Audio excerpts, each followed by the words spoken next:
Petit parcours bucolique depuis le camping à la rencontre de Riga, la perle de la Baltique. Belle introduction avec la Bibliothèque nationale, la Tour Eiffel locale, les bateaux de croisière et un inoubliable point de vue sur les principaux monuments de celle qui fut appelée dans les années 30, grâce à son intense activité culturelle, le Petit Paris. Sur la place de l'Hôtel de Ville, à côté de la statue des fusillés, le musée de l'Occupation abrite une bouleversante reconstitution de l'histoire de la domination des nazis et des soviétiques sur la Lettonie depuis 1940.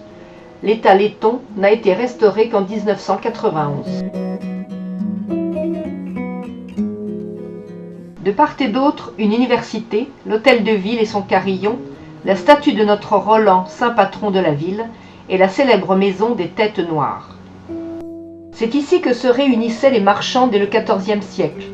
Les effigies de Sainte Gertrude et de Saint Maurice le Mort, saint patron des marchands, furent apposées sur la façade en 1522. Pour bien commencer la visite de la vieille ville, prenons l'ascenseur qui nous propulse au sommet de la tour de l'église Saint-Pierre. À 70 mètres de hauteur, nous découvrons la Daugava, l'université, la cathédrale, la bibliothèque, les halles du marché avec le Kremlin letton, le cœur de la vieille ville et la place de la Liberté. Un panorama à 360 degrés sur la capitale. Le quartier au pied de la tour la plus haute de Lettonie est animé.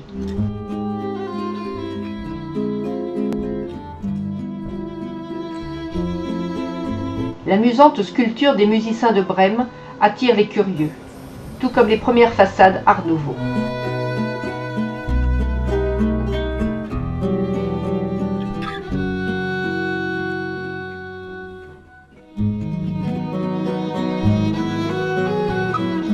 Comme la majorité des villes médiévales européennes, Riga possédait un système de fortification composé de murailles et de tours. Ici la porte suédoise, là la tour poudrière, érigée en 1330.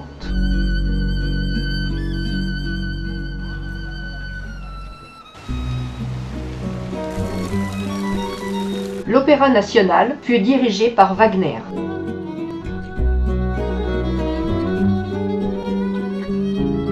Au sommet du monument de la Liberté, sculpté entre 1931 et 1935, grâce aux dons de la population, Milda, la Marianne locale, porte 3 étoiles, symbolisant les 3 régions de la Lettonie.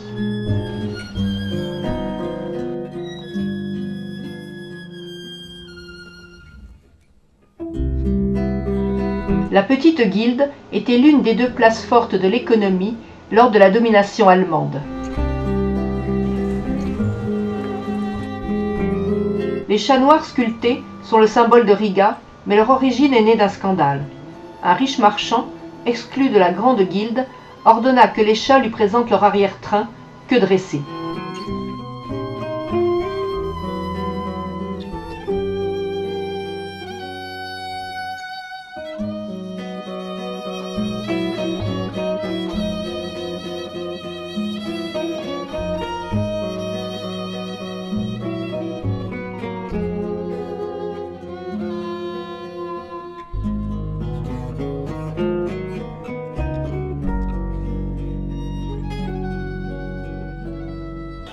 La cathédrale de Riga, celle de l'archevêque de l'église évangélique luthérienne de Lettonie, représente un ensemble architectural exceptionnel du XIIIe-XXe siècle. La cathédrale du Dôme, commencée en 1211, est consacrée à la Vierge Marie.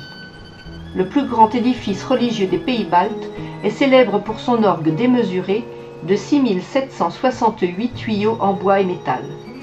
Sa restauration est en cours depuis de nombreuses années.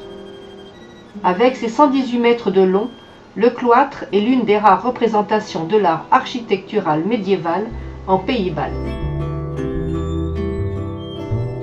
Ce palais vénitien, le monument national d'architecture de Riga-Bourse, construit au milieu du XIXe, est devenu musée d'art en 2011.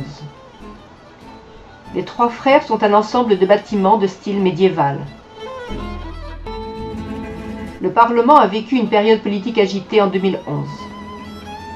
Au bord du parc, où lettons et russophones, ces derniers représentent 43% de la population, aiment se promener. le théâtre et le palais des congrès. La plus importante des 3 capitales baltes, avec aujourd'hui une population de plus de 750 000 habitants, a explosé au XIXe siècle avec la construction de nouveaux quartiers, marqués par une architecture Art Nouveau, en réaction à l'académisme du néoclassicisme.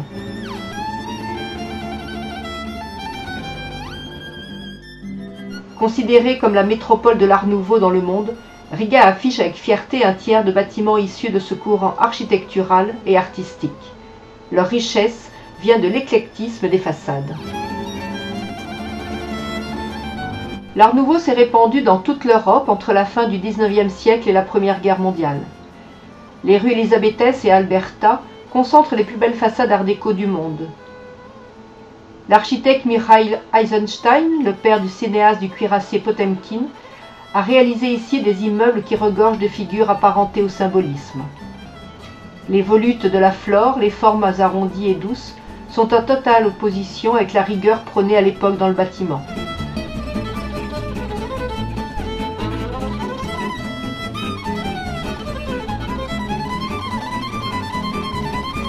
Sans doute avec l'espoir d'un pourboire, une concierge nous invite à visiter un hall d'escalier. Une vraie chance.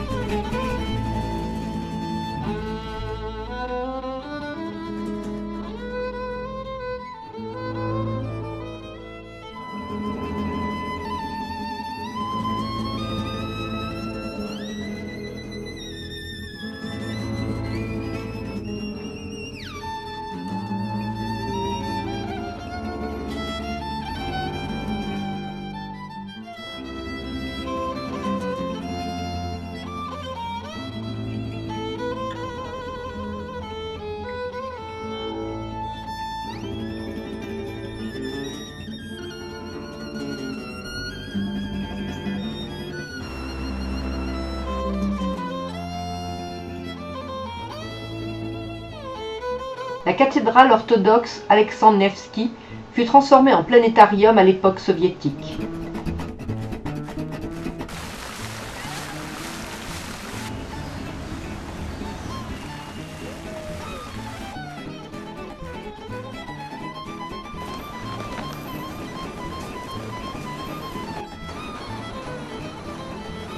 Le marché central est situé dans 3 anciens hangars de Zeppelin construits avant la Première Guerre mondiale. À l'extérieur, des paysans proposent les produits traditionnels du pays.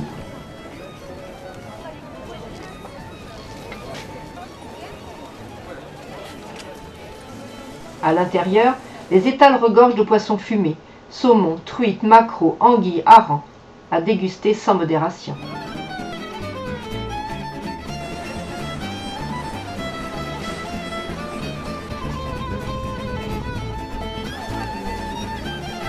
Le Kremlin local est appelé le gâteau d'anniversaire de Staline.